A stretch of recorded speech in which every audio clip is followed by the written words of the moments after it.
30 روزے ہیں، زکوٰۃ اور حج مالداروں پر ہے، نماز ہماری بیس ہے، نماز کے بغیر معاشرے کی بنیاد نہیں بن سکتی، کسی حال میں بھی نماز معاف نہیں ہو سکتی۔ 14-15 صدی میں اگر نماز کی گنجائش مجھے نظر آتی ہے تو کربلا کے میدان میں حسینی قافلے کی نظر آتی۔ نہ پڑھو، تلواریں برس رہی ہیں، چند گھڑیاں باقی ہیں گردنوں کے کٹ جانے میں، اب نماز پڑھو یا نہ پڑھو گردن کٹنے والی ہے۔ اس کے باوجود امام عالی مقام نے زہیر آپ کے رائٹ سائڈ پر جھنڈے بردار تھے، ان کو اشارہ کیا کہ یہ شمر سے کہو نماز پڑھنے۔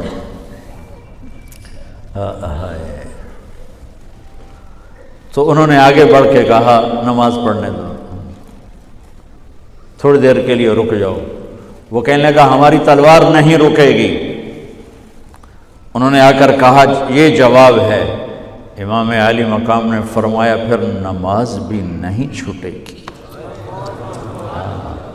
جی میٹنگ تھی، نماز یاد نہیں رہی، میٹنگ بڑی لمبی ہو گئی، نماز چھوٹ گئی، سارے دروازے بند کر دیے۔ حالانکہ اللہ کی قسم اگر یہ قافلہ نماز نہ بھی پڑھتا تو ان کے لیے جنت کے دروازے کھل چکے تھے، چونکہ جنگ سے پہلے آنکھ لگی، آنکھ کھلی تو مسکرائے۔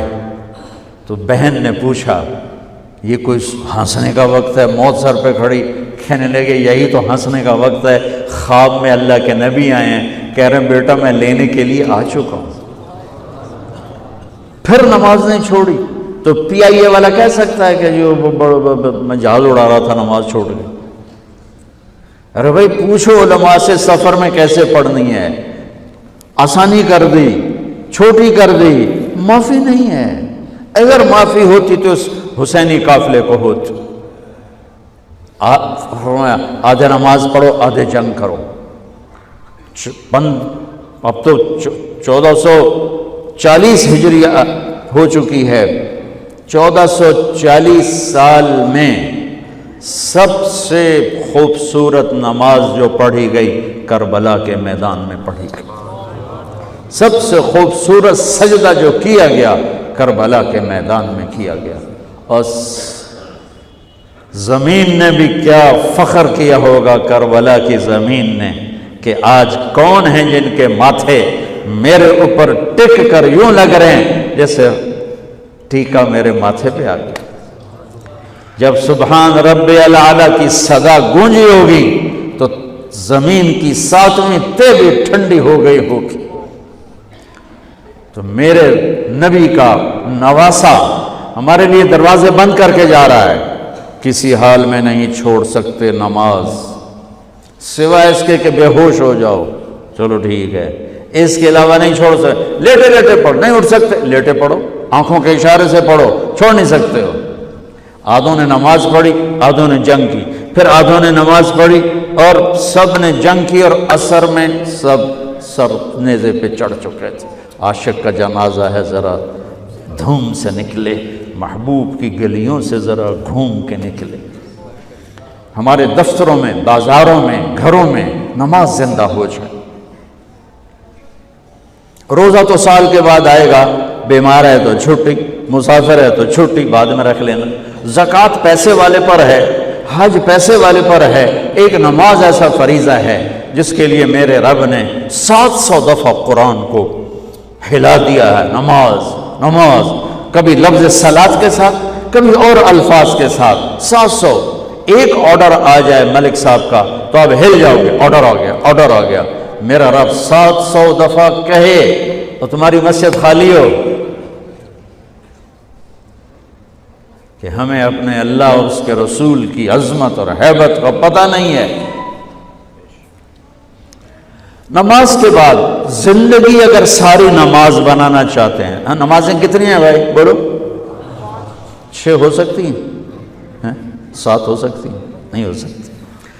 اگر ساری زندگی نماز بنانا چاہتے ہو کہ میری پوری زندگی نماز بن جائے، چاہے میں آفس میں ہوں، چاہے میں جوڑیا بازار میں ہوں، چاہے میں جہاز اڑا رہا ہوں، چاہے کھوتا ریڑی، ایک حدیث سناتا ہوں، صرف ایک حدیث، اس ایک حدیث پہ عمل ہو جائے تو ساری زندگی عبادت بن جائے گی، ساری زندگی بندگی بن جائے گی۔ میرے نبی نے فرمایا اربع اذا کانت فیک، کہ میری امت 4 باتیں لے لو۔ میں قربان جاؤں، میرے نبی بڑے بڑے وظیفے نہیں بتاتے تھے، اپنی امت کو مشقت میں ڈالنے سے بچتے تھے، چھوٹے چھوٹے وظیفے بتاتے۔ ایک صحابی آئے، یا رسول اللہ تنگی ہے رزق کی، کوئی وظیفہ بتائیں۔ کتنے لمبے لمبے وظیفے لوگ پڑھ رہے ہیں کہ کاروبار کھل جائے اور روزی بڑھ جائے، کتنے لمبے چوڑے، کتنے کتابوں میں ایڈے ایڈے بڑے وظیفے لکھے پہ، پڑھ انجی مندہ بڈھا ہو جائے۔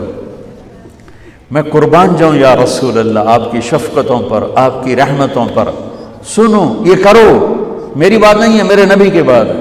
تجربے کی وجہ سے کرو گے تو کچھ نہیں ملے گا، یقین سے کرو گے تو دروازے کھلتے دیکھو۔ کہ یا رسول اللہ ارید ان یوسع علی رزقی، میں چاہتا ہوں میری روزی کھل جائے۔ تو آپ نے کہا ادم علی الطہارہ یوسع علیک رزقک، تو باوضو رہا کر تیرا رزق کھل جائے۔ کوئی زور لگتا ہے وضو؟ تمہارے یہاں تو سردی ہوتی ہی کوئی نہیں کہ بھئی ٹھنڈا پانی ہے کیسے وضو، یہ تو ہمارے لیے مسئلہ ہے کہ بھئی ٹھنڈا پانی ہے کیسے وضو کرو۔ وہ ہمارے گاؤں کا مراسی مجھے مل گیا، میں نے کہا چل نماز پڑھے گی، نہیں جی میاں جی سردی بڑی، نہ لے جاؤں سردی بڑی، مراسیوں کو سردی زیادہ لگتی ہے۔ میں نے کہا نہیں آج تک نماز پڑھا کے چھڑنا ہے۔ میں اس کو لے کے جب وہ ٹوٹی پہ بیٹھا نا، جو ہی ہاتھ پہ پانی، اوہ حالے وہ ٹھنڈا پانی، اوہ حالے وہ ٹھنڈا پانی۔ تو ہمارے لیے تو یہ مسئلہ بھی نہیں کہ ٹھنڈا پانی۔ میرے نبی کی یہ سارا مجمع لے لو، یہ اوپر مستورات لے لیں، ادم علی الطہارہ یوسع علیک رزقک۔ میرے نبی نے فرمایا باوضو رہنا شروع کر دے، اللہ تیرا رزق کھول دے گا۔ ابھی اللہ رسول کی آپس کی بات ہے تو میری بات ہوتی تو دیوار پہ مار دو، تجربہ کرو۔ نبی کی بات کو تجربہ کر کے نہیں کرتے، یقین کے ساتھ کرتے ہیں۔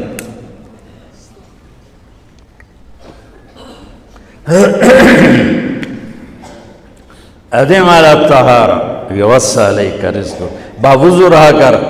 اچھا باوضو رہنے کے اور فائدے، اللہ پیار کرتا ہے، شیطان ڈرتا ہے، اور وضو ہوگا تو نماز آپ ہی پڑھی جائے گی، چلو یار وضو ہے 4 فرض ہی پڑھ لو گی۔ ایک دفعہ شیطان آیا ہمارے نبی سے ملنے، تو آپ نے اس سے پوچھا تیرے دشمن کتنے؟ کہنے لگا 15۔ آپ نے فرمایا کون کون ہے؟ کہنے لگا پہلے تو تھوڑا ہی نمبر ہے، پہلا نمبر تو تھوڑے نال میرا لگو ہے۔ پھر کہنے لگا وہ مسلمان جو 24 گھنٹے باوضو رہتا ہے وہ میرا بڑا دشمن ہے۔ جو باوضو رہتا ہے اور باوضو سوتا ہے، ایک فرشتہ اس کے لیے بندگی کا ثواب لکھتا رہتا ہے۔